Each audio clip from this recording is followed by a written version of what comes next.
Undroppables Playbook, a football podcast. With your hosts, Ashley and Mike, please sit back and enjoy the show.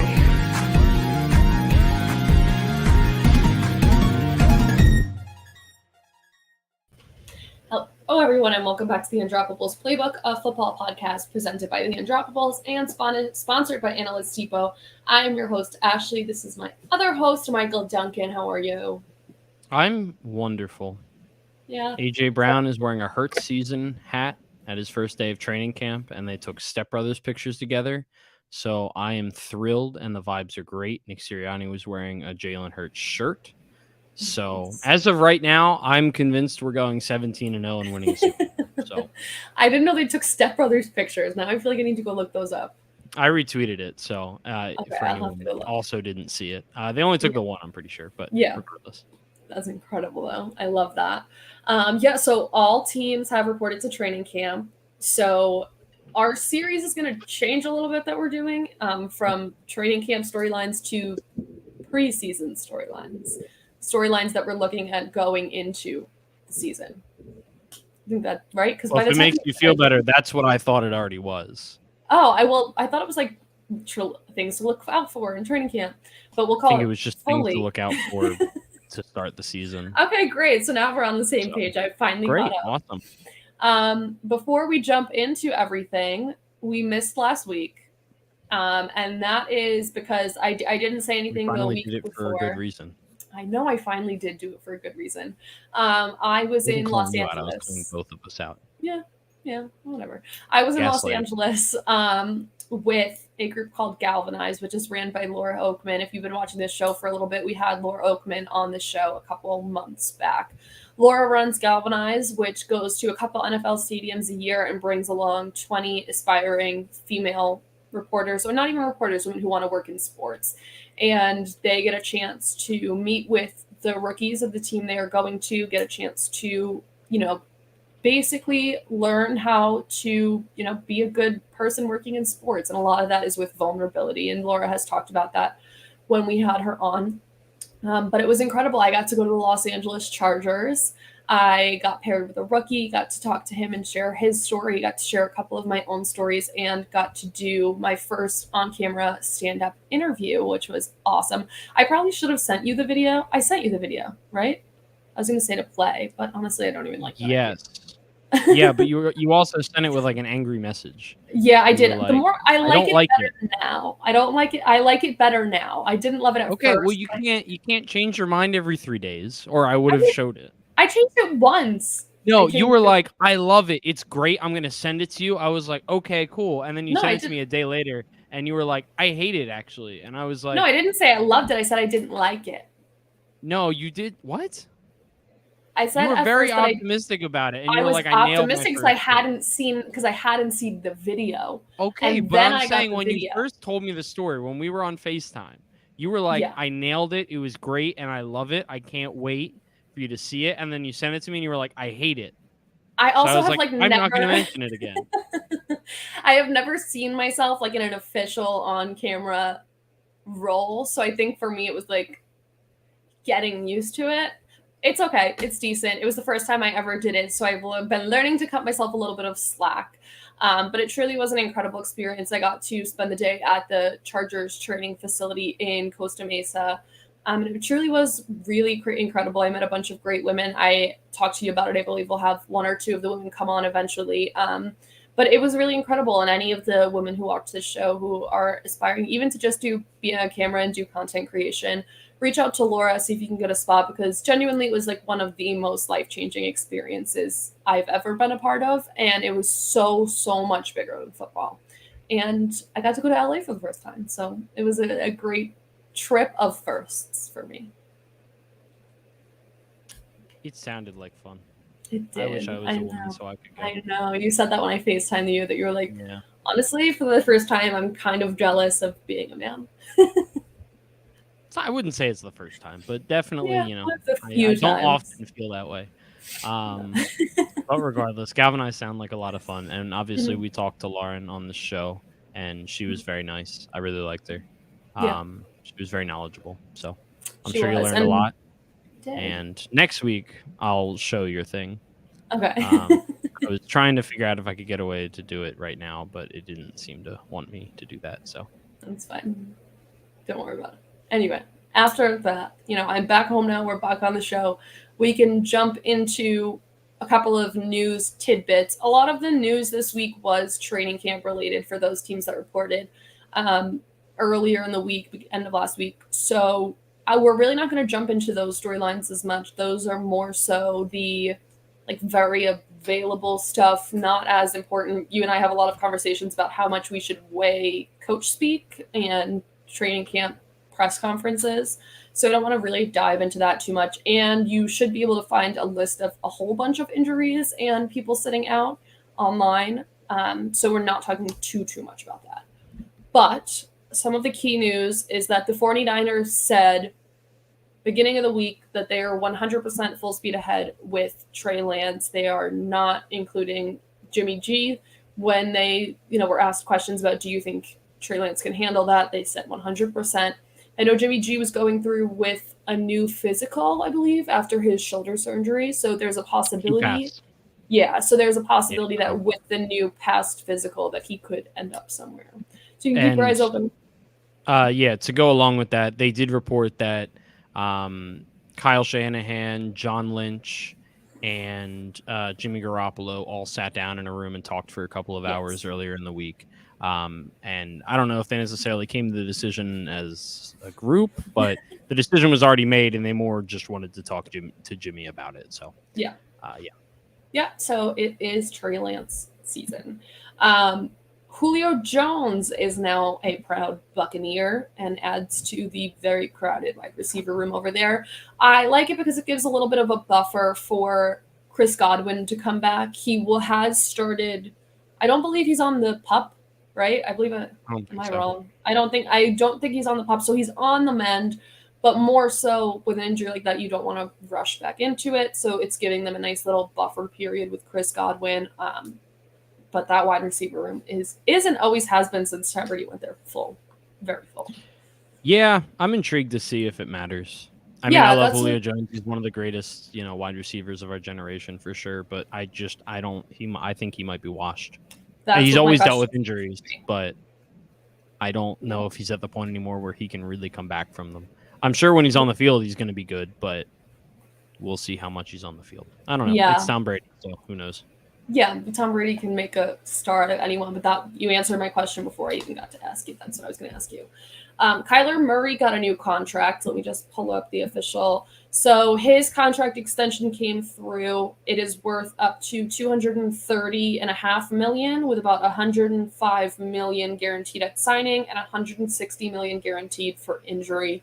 That is, I'm reading off of ESPN to have those numbers, but his contract does have an independent study clause, so he is required to spend 4 hours a week studying materials that the organization gives him, which is a very strange clause to have in your contract. Yeah, I don't know. The Cardinals, man, they did this to themselves. No one would be talking about it if they didn't put it in the contract. As far as I'm aware, and as far as what I've read, this is the first time this has ever existed. Yeah. And it sounds like something you would have had to put in Jamarcus Russell's contract, and that is not a good comparison that needs that anyone wants to make. If he was already doing it, it would not be in the contract.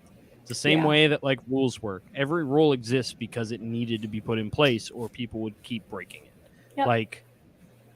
It shows that, this is our franchise quarterback. He has screwed us over before because he doesn't watch film. That's literally what it says. It's the most undermining thing I think I've ever seen in a contract, where it's just hey, we're going to pay you a bunch of money because you're our franchise quarterback, but also we don't trust you to prepare properly in the NFL. And that is why we're putting this in here. And if you don't, we can just let you out of the contract, which is if they've shown that, or if he's shown that he doesn't do it, I guess it makes financial sense for them to put that in the contract. But also, there has to be a story behind it. The story is he doesn't. I don't have inside information, but the story is clearly that he doesn't properly prepare. Yes, but I'm saying like there has to be like he at one point was like in a game and the coach called a play and he was like, I don't know what that play is, type of thing. That's like what I am imagining in my head for them to have to fully be like, we have to have this in his contract. He doesn't know what he's doing. My guess would be not so much that he doesn't know what a play is, and more so just he's not properly understanding what the defense is bringing to him. He's not properly studying the game plan in like 2-minute drill type situations or I mean, we saw that in his 2-minute drills. Well, yeah, that's what I mean. Game. So yeah, it's I don't know. It's kind of ridiculous. The circus that it's bringing on is exactly what they asked for when they put it in the contract. I don't, I think I said this earlier in the offseason, like it doesn't feel like this relationship is in a very good place. No. And I was ready to eat my words when they signed that new contract. But alas, here we are. And not to mention that, like, yeah, he technically is making more money than Deshaun Watson. He is like technically making more money than him in like per year, and I think in total as well. But he only has $105 million guaranteed. That's less than half the contract, and I believe it's like $160 guaranteed to injury. yes. But that's less than half the contract. Months after Deshaun Watson, with everything he's dealing with, getting a fully guarenteed contract. So I want to read this. I want to read this part here. This article was published by Josh Weinfuss at ESPN. And there's a thing here that says the addendum also states that Murray will not get credit if he's not studying or watching the material while it plays on his tablet, or if he's doing something that can distract him or draw his attention elsewhere while the material is playing, such as playing video games, watching TV, or browsing the internet. Failure to meet the addendum's requirements will mean Murray will be, quote, deemed to be in default of his contract per the wording in the agreement. The addendum kicks in this season and lasts through 2028, which is when the Cardinals can pick up a club option. Yep. Yeah. So. I mean, like, I get it. Yeah. I have ADHD. It's very hard to study and not do other things as well. But I'm not getting paid $230 million to do it. So. Yep. Sounds about right. It is confusing. And I don't know. If I'm a Cardinals fan, I'm not feeling very good right now. Not at all. And if I'm Kyler, I probably don't feel great. I mean, I would be embarrassed. I mean, he should be embarrassed. And the Cardinals should be embarrassed. I don't know. Everyone should be embarrassed. It's a bad situation that I assumed would have gotten better when they signed a new contract. Instead, I think it's now gotten worse as they're practically airing their dirty laundry out. And, maybe it works out. Maybe it kicks him into gear, but I feel like a guy that's playing in the NFL who is dealing with this issue, like, if you haven't already been kicked into gear, is this really what's going to do it? I don't know. I guess we can wait and see. We'll see what happens. Maybe we don't find out for years, but we will see. The social media deletion era was less chaotic than this one. So all I could say. KJ Wright signed a one-day contract to retire with the Seahawks.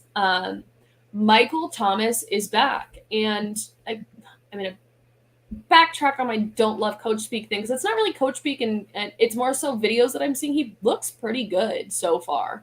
Everything I've seen from videos, and again, it's not full contact. It's nothing like gameplay.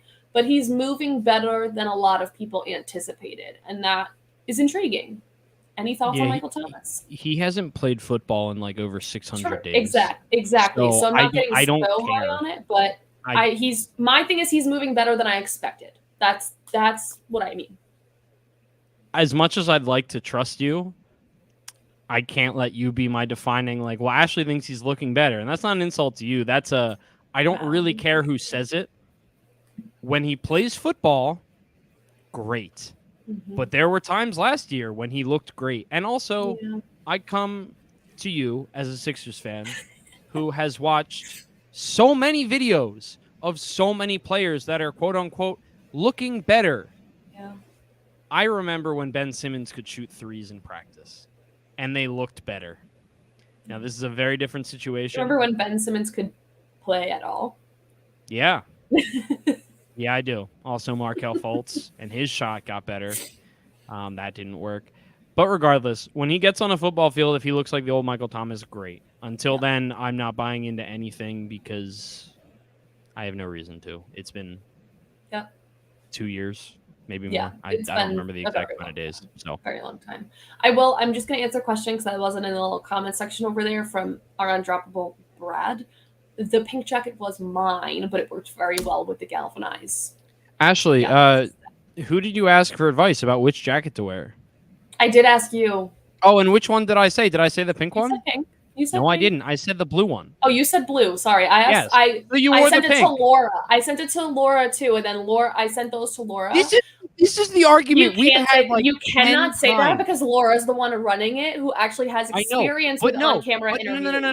But here's the thing. This goes to my point of the conversation we've had 1,000 times. Advice slut. I know. Yes, you are an advice slut. I had Don't to ask Laura. She's the one who's running it. You're going to ask Lauren. She was Don't the one ask who's running me. it. It's not worth it. She was the one who's running it. This is a one that you can make an exception on. That's fine. But why ask me? I told you because that you I'm were not on and I was showing you my options because they all had just come in that day, but and we were both very excited for me. Why ask for my advice if you weren't going to listen to it? Because I wasn't just going to have you sit there. I was going to have you put some input in. You didn't need my input. That was a waste of my breath and effort. Wow. Well, it was. You didn't listen to my advice. Okay, but again, I was between the pink and the blue at the end of the day, and I sent them to Laura, and Laura said, "I love the pink. It's a power color on you." So you were between them after I gave you my advice. So my advice actually was 0 votes, not even 1 vote. No, it was because I was originally pink and yellow. You said the blue looks better, so I switched to pink and blue. I didn't even see the yellow. I had a yellow. I thought I showed you the yellow. No, you showed me the pink, blue, and you said, which one is better? I said blue. Well, there was a yellow, and that was what I had. That's unrelated completely. And then either way, we went with the pink. I should have never addressed that comment. Oh, I was going to if you didn't. So when I saw it come in, I knew where this was going. On to the next. Antonio Gibson is sitting out currently with a hamstring injury. Again, early on into camp. And Joe Burrow will be playing football with no appendix now, with one less organ. He had an appendectomy recently. He had appendicitis. His appendix hadn't burst, but they did it kind of as a precaution because he had appendicitis, and they figured why not just take it out while we're at it. So yeah, we've got Joe Brad Burrow. Apologizing in the comments. Bring it up. It's fine, Brad. It's fine because he's gonna even if I know. As soon as you sent the picture, I almost went off in Discord. This has been weighing on my mind. So it's nothing I wasn't already thinking about, Brad. Don't worry. Can't. Yeah, Brad said he doesn't have an appendix either. Michael was confused. I just called you Michael. I hate that. You were confused when I said appendectomy, and you said no, he has appendicitis. I don't ever call you Michael, though. That's the thing. Whatever you say. I don't like it. Okay. Duncan. That's your name. It's my last name. It is one of your names. Okay. Anyway, so we want to jump into the meat and potatoes of the show. I don't like that. Why? I don't know. I've never been a fan of the comment of meat and potatoes. What's a better way to phrase that? Because the bigger top, there's just so the other topics, the main top, there's so many words in the English language that mean exactly what you're trying to say. But meat and potatoes is just a general meat and potatoes. I know they don't even say what type of meat. Are we having steak and mashed potatoes? Which one would you prefer? I'm gonna say chicken and I don't like fries. mashed potatoes. And the meat. Tater tots or fries, though? Fries. Fries. Okay. I'm just making sure. Who would pick tater tots? Not a lot of people, but no, because they're idiots. Some people. Tater tots are good. Fries are better. They're fine. Nothing's better when it comes to potatoes. Fries are the best. But what about smiley fries? No. Smiley fries are incredible. Fries are the best. It's regular steak fries, shoestring fries. You have to be more specific. Shoestring. Okay, thank God. I hate sometimes curly. Depends. Curly, I could roll with curly. If you said steak fries, I probably would have left the show. No, my friend, he ran 2 years ago. Instead of March Madness, he did Starch Madness, and he polled the world. Yes, Twitter. So, Brad, we already did a poll, and it was an entire bracket of just potatoes, and the winner was fries because, of course, it was. It beat potato chips, and that was the other front runner, but it was fries. That was easy. I could see potato chips being a front runner. Well, of course. It's Definitely fries, a one potato seed. chips, everything else. It doesn't matter. Yeah. Potato chips are definitely. Shoestring fries are awful, Brad. No. I can't. If they're only like toothpicks if you get them really, really crunchy. Yeah, even then they're good. It's beside the point. Anyway, let's get back to into football instead of french the fries. majority of our show, the bigger topics, the hard-hitting potatoes. stuff. Let's not do that again. All right, so this week we have decided we're going to go from NFC to AFC every week. And we are going to tackle, since last week we did the NFC West, we're going to tackle the AFC West. And same as always, in alphabetical order, we're going to bring up one storyline, in my case, sometimes two storylines that we're really looking out for in this preseason before week one. Do you want to start off with yours for the Broncos? Yes. So this one for me is kind of just, I don't know. I think it's pretty simple. I just want to know if the offense can live up to the hype. Yeah. Like, Russell Wilson is the best quarterback they've had since Peyton Manning. Obviously they've gone all in on him. But I still think they have more question marks than maybe some people think. And I mean, there's a reason that they're not the betting favorite in arguably the best division in football. And I think there's actually like better odds that they come in last in that division than they come in first. Granted, if they come in last in the division, like they can still make the playoffs. And, once the playoffs hit, it doesn't matter. But I don't know. Russell Wilson, I don't at all think that he's washed. He had a rough stretch last season when he was injured, but he's always been one of the most efficient quarterbacks in the NFL, mainly because they've never let him cook. And I'm really, really intrigued to see what it looks like when I'm assuming they finally let him cook. Will he be able to live up to the hype that I think people are building up around him as he's going to be able to just sling it for the first time really in his career? We assume anyway, even though they will still have a strong run game. I don't think their offensive line is necessarily as good as the best ones they had during his, best years in Seattle. Obviously, Courtland Sutton, Jerry Jeudy, KJ Hamler, Tim Patrick is a very good wide receiving core, but they all really have questions, maybe with the exception of Tim Patrick, honestly. But Jerry Jeudy's underperformed since being a first-round pick. Courtland Sutton has had injury issues, and he hasn't really lived up to what he thought he could be after his second year. KJ Hamler is coming off of an injury. Tim Patrick is just Tim Patrick. Nothing exciting, but he is who he is. So I don't know. I'm trying to be very wary of the chance that we could just be very disappointed in this offense as a whole. But that kind of brings me to your... the thing you're interested in seeing. Yeah. I first do want to mention that Russell Wilson did show up to training camp in his own jersey, which was... Yeah, it was a throwback, though, so, I get it. I'm fine with it. Yeah. It's weird. It's definitely weird. People shouldn't do that. They just shouldn't do that. Shout out to Jalen Hurts. He knows how to pander the right way. Russell Wilson is just a weird guy. Jalen Hurts really is. No, that's the thing, though. Russell Wilson is so weird. He's a so weird dude. He's just... you look at him and... Have you ever seen his tweets on Twitter? Yes, they're very odd. #Lionheart. Yeah, Okay, Russ. I don't know what's going on, but I'm finding out that the quarterbacks that we've watched for the past 15 years are weird people. I thought Brady would be the weird one, but no, Aaron Rodgers got a tattoo of... Is dating a witch. Really weird, yeah. And a tattoo looks like it's meant to ward off evil curses and crap. He showed up at training camp as Nick Cage. Very weird stuff. The Nick Cage thing is fine if it wasn't paired with a really weird tattoo. Russell Wilson is just a weird dude who I feel like I wouldn't know how to have a conversation with him, to be honest. And I'm an awkward fellow to begin with. Do you think he speaks in those quotes that yes. he does? Yeah. I think I bet half of what he says is a weird tweet or whatever. Yeah. He tweets more like a wide receiver than a quarterback. I was just about to say that. Because wide receivers are the ones that tweet weirdly. Quarterback with wide receiver energy, and that tattoo is weird.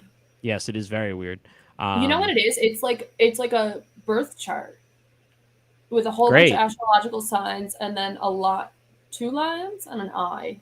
That makes it even weirder.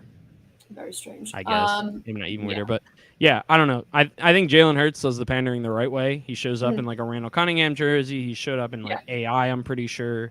Yeah, that's how you're supposed to do it, Russ. Not your own throwback jersey. Yes, like you wear vintage from your team, or you wear like a local brand. Like you're in Denver, there's a lot of amazing local brands. You wear a really cool local brand type shirt, or another athlete, another sport.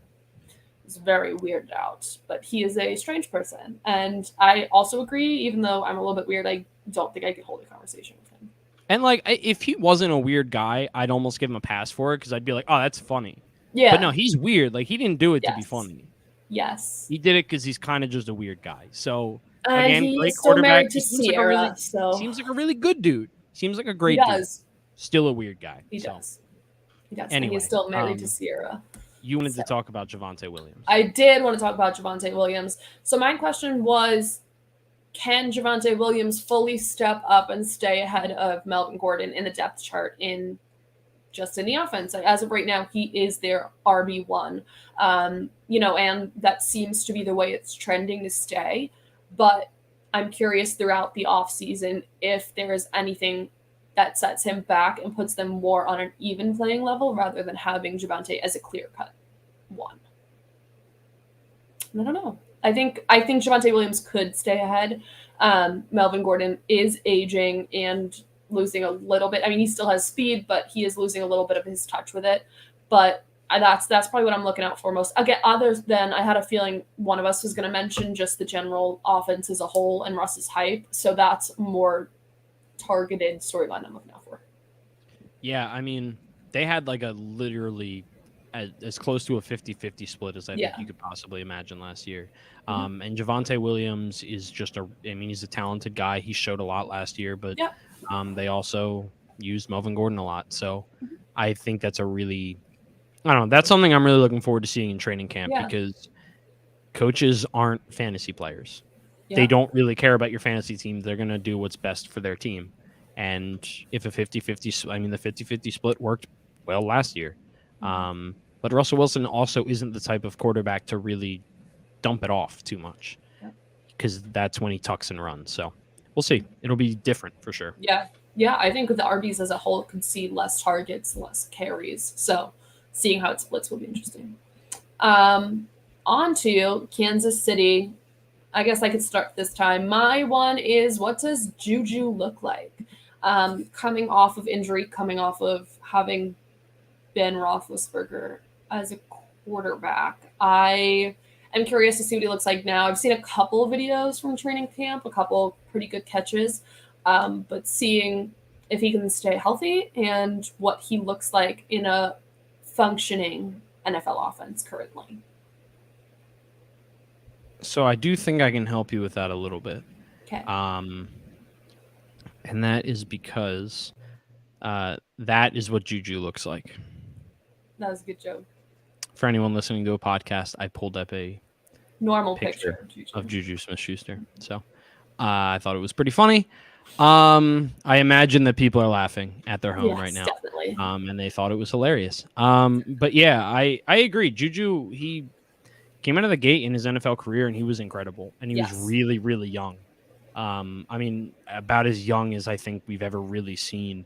He set a lot of records for doing things before certain ages because he was very effective and very young. Couldn't even drive, I think, when he first got into the NFL. I remember him riding a bike and his bike got stolen. That was an interesting saga. 17. Well, no, I'm not saying he couldn't drive legally. I'm saying he didn't know how to drive.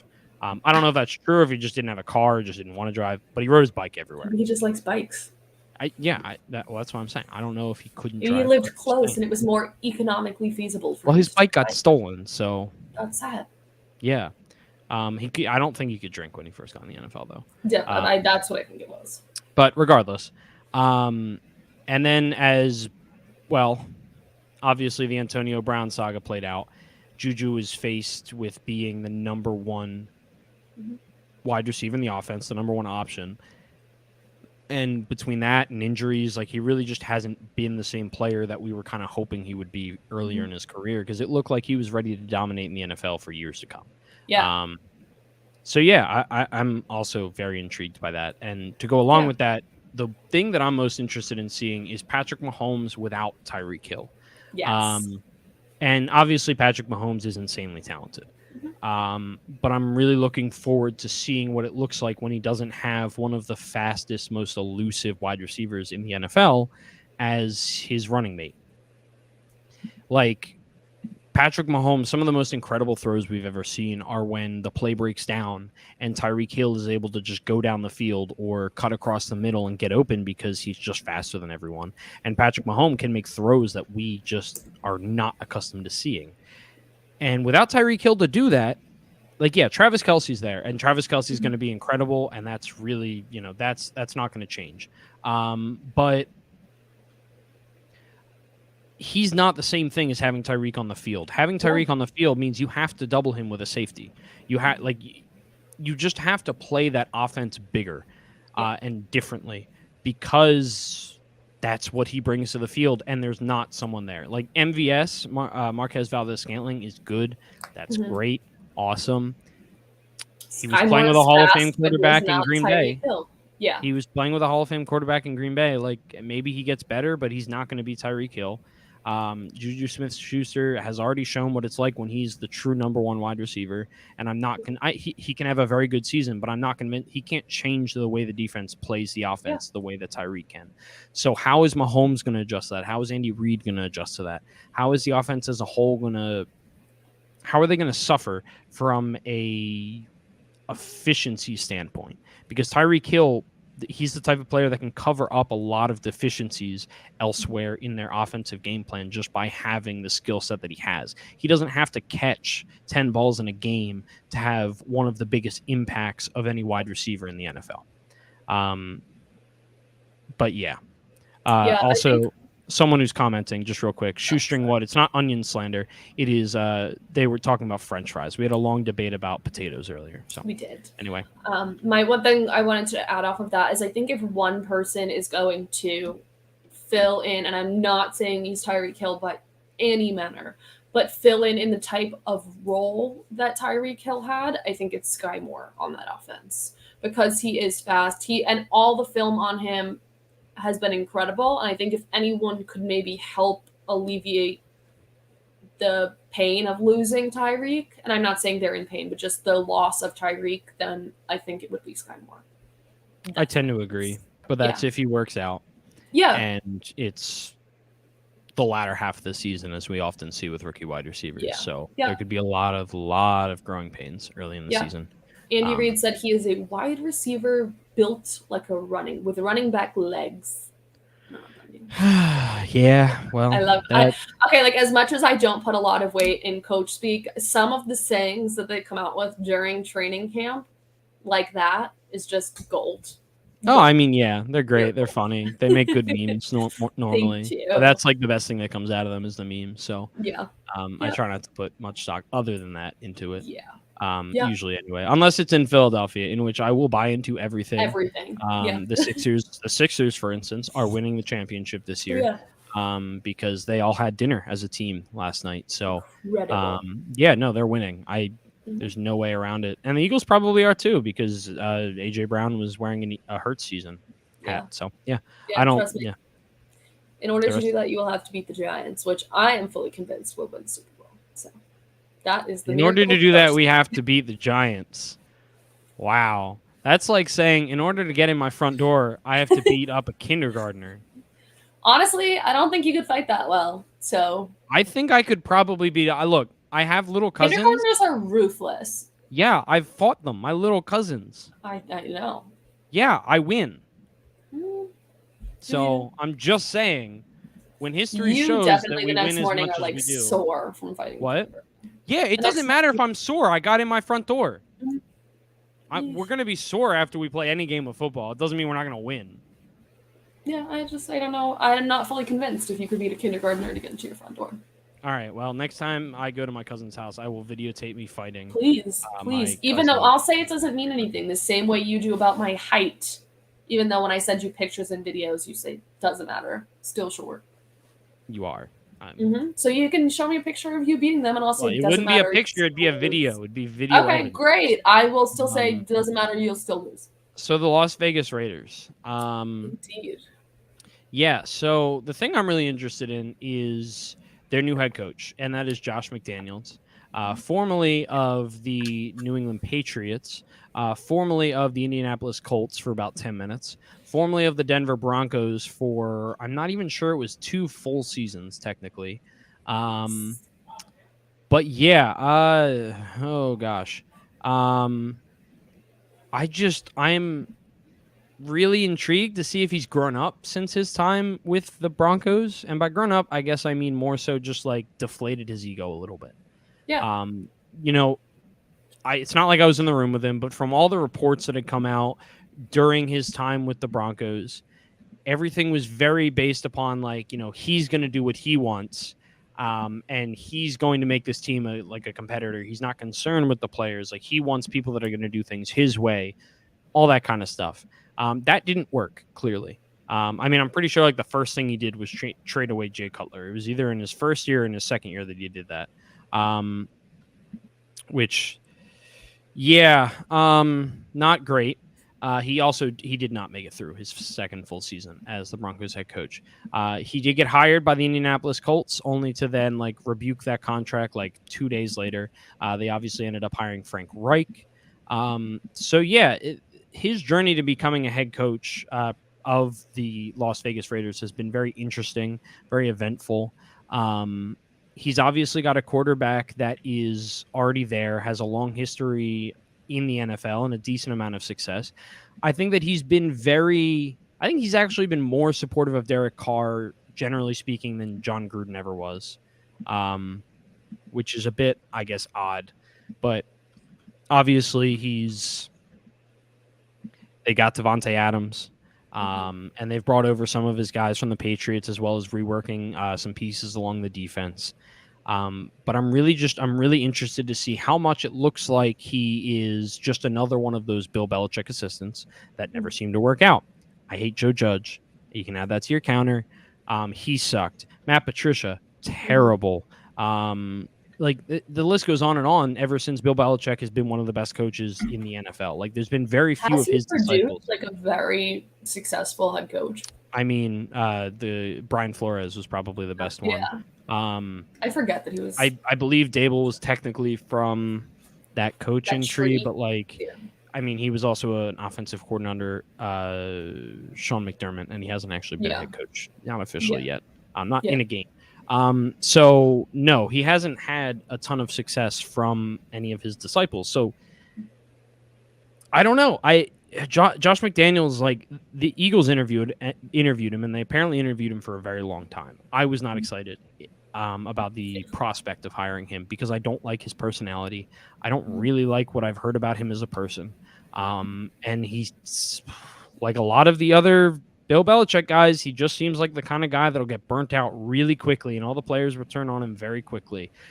And I want to know if that's going to blow everything up in Las Vegas, or if he learned from his first time around. And he's a brilliant offensive mind, of that I have no doubt. But sometimes that doesn't matter when you're the head coach. Mm-hmm. Nice. Well, mine kind of works into that a little bit, I guess. But mine is fairly simple. It's if an elite superstar player like Devante Adams can help Derek Carr take a step up. Derek Carr does have a great cast around him, but for me, I do believe it could help Derek Carr take a step up. He is fairly decent, and I'd say he's good. He's very good, but he is not at that top tier level yet. And I think Devante Adams can help elevate a quarterback who is at least somewhat good. So I do think he might be able to help him take a step up, but that's kind of what I'm looking out for, to see if Derek Carr is just okay good or if he could be really good. Yeah, he's had a near MVP season. And that's definitely his peak. That was the year he tore his ACL, I want to say. Yes. But he was definitely in the running for MVP as he was getting near the end of that season. Mm-hmm. Obviously they went to the playoffs. He didn't play, but it's a shame, but I mean, I agree. Like it's going to be very interesting, and I think Josh McDaniels is going to be a huge part of that. I think the offense is going to be a big part of that. And yeah, Devante Adams. Obviously, they went to college together. Devante Adams, I think, has sort of called him like a Hall of Famer. Mm-hmm. Weird stuff this time of year from players and their, coaches and whatever. But like running sets with Devante Adams and Darren Waller and Hunter Renfrow, like I'm excited to see all that, and I do think having a very elite wide receiver one could help elevate the entire team. But I'm looking out for most Derek Carr. Yeah, I agree. Yep. Last but not least, tell us about the Los Angeles Chargers and what you're looking for. Yeah, so since Herbert's rookie year, basically the last 2 years, they went 7-9 with Anthony Lynn as the head coach, and they went 9-8 last season, barely missing the playoffs, with Brandon Staley as the head coach. Love Brandon Staley. Both times coming in third place in the division. I believe behind the Raiders and the Chiefs both times. The question for me is Justin Herbert is already looked at as top 5 in the NFL at quarterback, top 10 at worst. He's, being crowned, and I like Justin Herbert a lot. I think he's insanely talented, and they have done absolutely everything they can to put a really good team around him. They've addressed the offensive line. Yeah, there's still kind of a hole or two, depending on what you think of some of those players, but they've spent a lot of resources on the defense. He's got great weapons. Austin Eckler, Mike Williams, Keenan Allen, even upcoming third-round pick Josh Palmer from last year, who's apparently having a good camp. They signed Gerald Everett, tight end. They still have XFL legend Donald Parham on the roster. And I just want to know if Justin Herbert is going to be able to be able to be the guy to take them to the playoffs. Yeah. Eventually, when you're looked at as one of the best young quarterbacks in the NFL, you're on a rookie deal, and they are doing everything they can to put a good team around you. People were talking about Brandon Staley of a rough slide. Eventually, you just got to you have to make your money. Like, he's going to get paid a crap ton of money. That's going to happen. Most likely at the end of this upcoming season, once he's eligible for a new deal, he's going to get paid a lot of money. I want to see him earn it. I want to see him not just, sneak into the playoffs with a first-round exit. I want to see him win a playoff game. Yeah. He hasn't made the playoffs yet. He's had a winning record, 9-8. But these Chargers, man, they're doing everything they can to put around him. No, it doesn't just come down to him. But if you're the quarterback that everyone is saying you are, you're not a win with. You're a win because of guy. Justin Herbert, I believe, should be a win because of guy. The best quarterbacks in the league, you shouldn't have excuses. Your excuses come later in the playoffs. Like, if his team sucks and he only gets to the second round of the playoffs, sure, whatever. But I don't want to hear that he's going up against Patrick Mahomes, Russell Wilson, Derek Carr, 6 games out of the whole season. I want to hear that he is in the running for MVP, throwing for 5,000 yards, 40-some touchdowns. Because that's the guy that we all think that he is. That's the guy he's going to get paid like. Because that's the guy he's shown to be so far. Or it's shown that we think he can be. So I need to see him do it. I really want to see him do it. Because you look at the other guys in the division, all those guys have done it. Derek Carr, we said, had a near MVP season. He's produced in this league. No, he's not on the level of Justin Herbert really anymore. If he ever was. Patrick Mahomes has been an MVP. He's been a Super Bowl MVP. Russell Wilson has been an MVP. I don't think he technically was a Super Bowl MVP. I forget, honestly. But, no, he hasn't been an MVP either. Never mind. But he's been one of the best quarterbacks in the league for, 10 years or whatever, since 2012. So, yeah, I want to see Justin Herbert do it. I think that they did a really good job of putting the right pieces around him. And I don't think at this point that he has a lot of excuses. And someone in the comments just said exactly what I was going to say, is that you look at Phillip Rivers' career as in the Chargers, and he's probably a Hall of Fame quarterback, most likely. mostly based on longevity. But he had one really great playoff run where he was playing on the torn ACL. He was a game away from the Super Bowl. Outside of that, I mean, there's not a whole lot for him to hang his hat on when it comes to the things that really matter in football, and that's playoff success.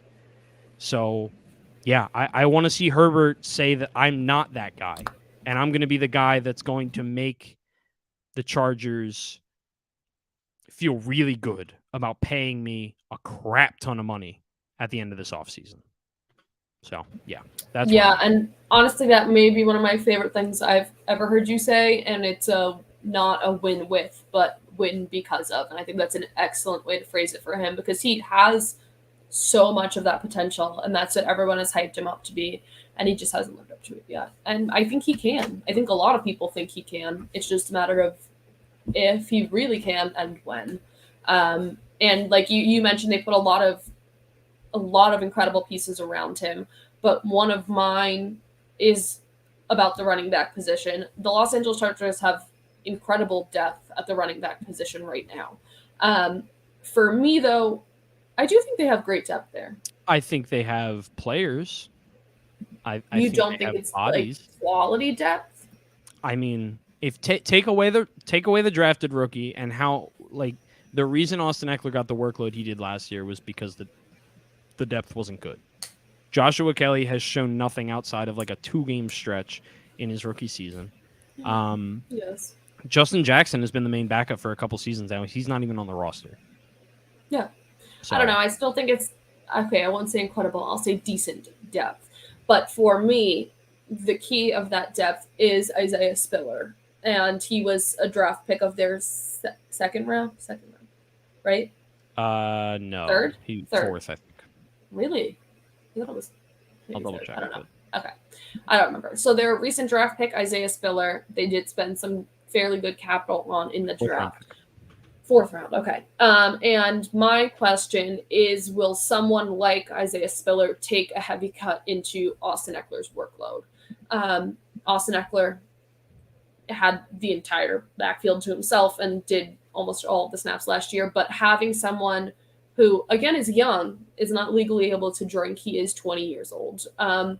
Having someone like Isaiah Spiller with talent that is very highly regarded by insiders and by recruiters and film analysts, having someone like Isaiah Spiller, will he take just a couple of snaps away from Austin Eckler, or will he make a decent-sized chunk into Eckler's workload? Yeah, and to go along with that, like you look at Eckler's numbers from last year. He had 911 rushing yards, 206 carries, which is his most by far. I mean, that's almost double his best yardage total. He had 12 rushing touchdowns. Yeah. Since his rookie season, he's had 2, 3, 3, and 1 rushing touchdowns. Receiving wise, a lot more similar to what we've seen before in terms of number of touches and yards and touchdowns. For the most part, all pretty similar, mostly in his breakout season in 2019 receiving wise. But I don't think he's the type of guy that will hold up if he gets all of that rushing work every season. He did last year, but he doesn't have a history of holding up all that well. So I agree. Mm-hmm. Best case scenario for the Chargers is Isaiah Spiller getting a lot of that rushing work. Yeah. Austin Eckler will get some of it, obviously. Eckler's getting old too. He's 27 now. Yeah, that's not old. You know what I mean? Like, no, I know it's old. But in running back age, in running back age, that's old. Yeah, it's and very old. 20-year-old behind you. Yes. Yep. No, I mean I agree completely. And yeah, and I did forget about Larry Roundtree. Again, I think that I'm intrigued by their depth at running back, but it's all unproven. Like that. Yeah, that's the thing. That's a great way to phrase it. If they had gone out and signed Melvin Gordon, yes. I mean, whatever. Like if they signed a guy like that to be the backup to Austin Eckler, that would make me feel good about their depth. Or even like, honestly, like a guy like Boston Scott. He was a restricted free agent, I believe, or he might have been an unrestricted free agent. Like he has more. I mean, he's shown time and time again that he belongs on an NFL field, just in a limited capacity. That's the kind of signing that I would have loved to see to back up Austin Eckler, a guy that can just kind of run between the tackles. He's great in the red zone. Again, I'm using an eagle because I'm thinking low-level guys like I didn't need them to break the bank. Everyone on Eagles low level. You do remember you are the losingest franchise in the past you watch 10 yourself years, into that right? one. I don't care. I didn't though. You did. 10 years. AJ Brown? Really? You're gonna say that about AJ Brown? Devonta Smith, Jalen Hurts, who you reportedly love this season. This is another recent Eagle. Nick Sirianni, who's a god among men. He almost fought a Giants fan. I don't think that's true, by the way. Nick Sirianni is on my official cool guy list. Yeah, he's also one of the hottest NFL head coaches, from what I've been told. I will vouch for that. Exactly. So there we go. All right. See, I got you from shitting on the Eagles to being attracted to them, apparently. But yeah, just very unproven depth, very questionable where, like, I think that you've seen them try and address the backup running back position really since Melvin Gordon left. And what that's led to is Austin Eckler having to carry the workload. And it worked last season. He had 20 total touchdowns, but he's not going to hold up like that year after year. And like one of our in the NFL that you don't. Recently the exception to the rule has been Derrick Henry, and even this past year that caught up to him. It's unsustainable in the league now. And when it's like 200, I believe he had 276 touches. 276 total touches. That's not a ton. But for a guy like Austin Eckler, like that's not what he's built to do. He's built, you want him to have 90 targets and almost 1,000 receiving yards and maybe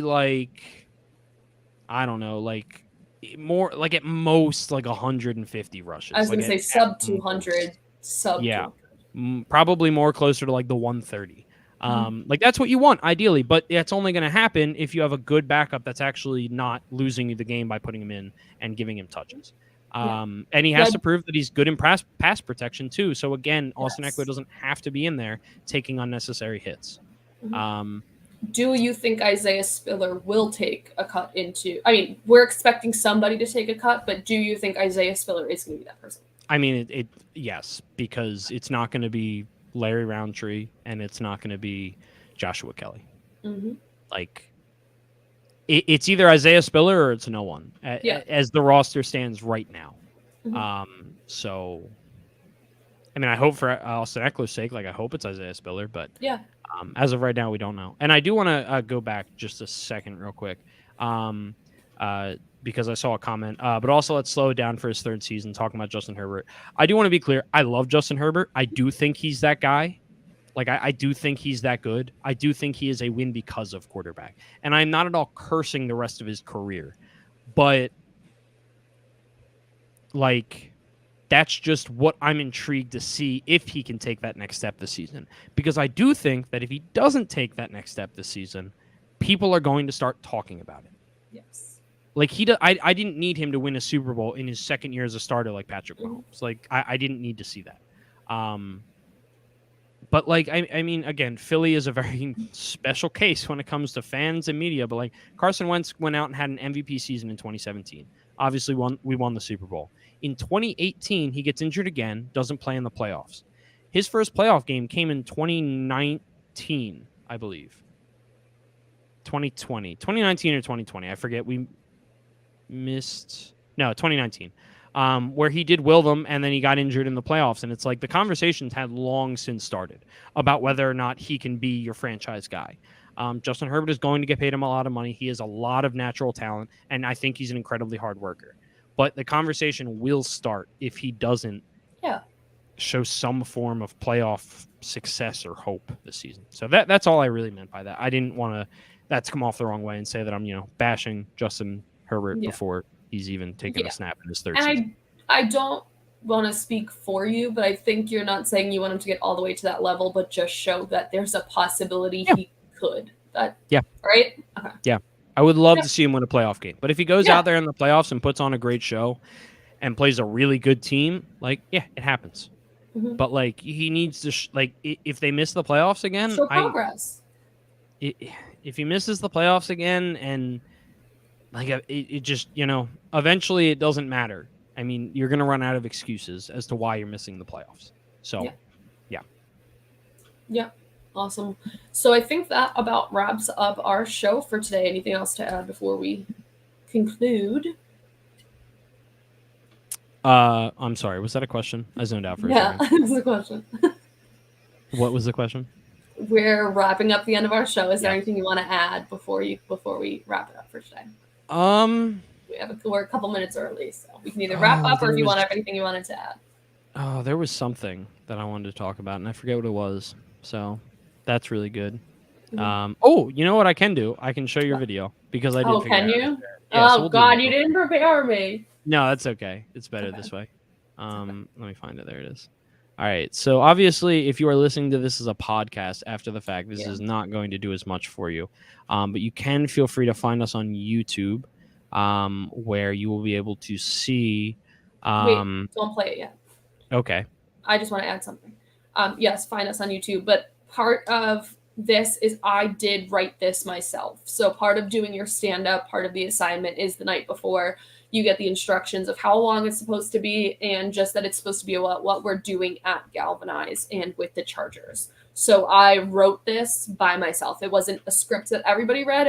All 20 women had different scripts because they all wrote them themselves. So this was mine. Alrighty. Okay. And with that, let me find the play button, and here we go.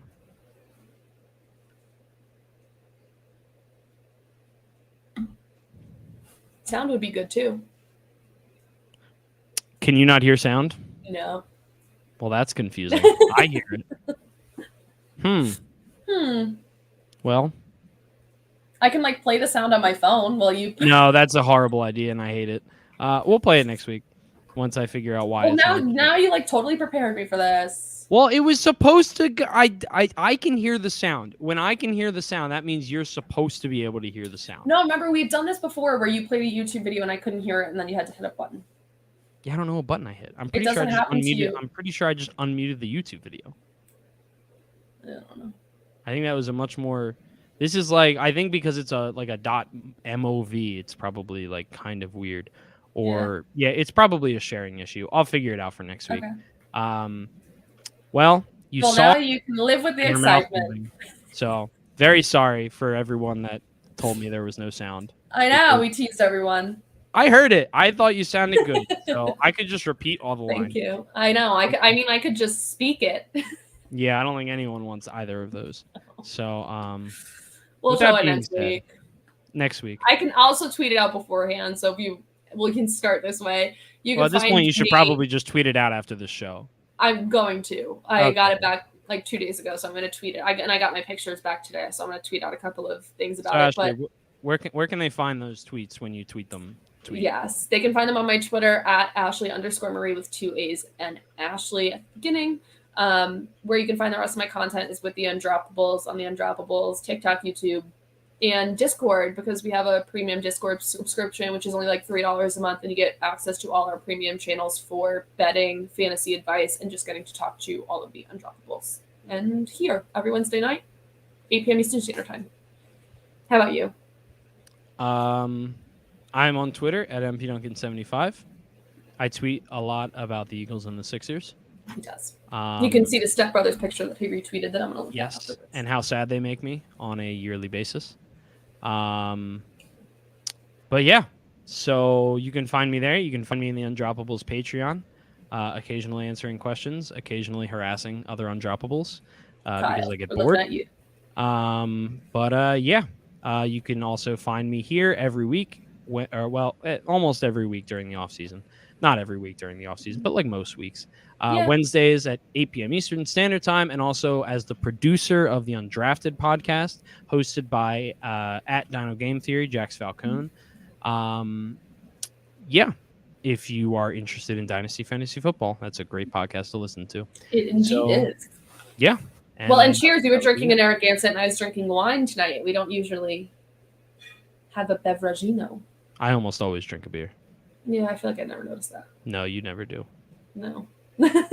Either way, cheers. Thank you for tuning in today. I hope everyone has a fabulous night and a fabulous week. And we will be back next week. I know we're on the schedule for next week. So we will see you all then. Have a great night. Bye, everyone. Bye.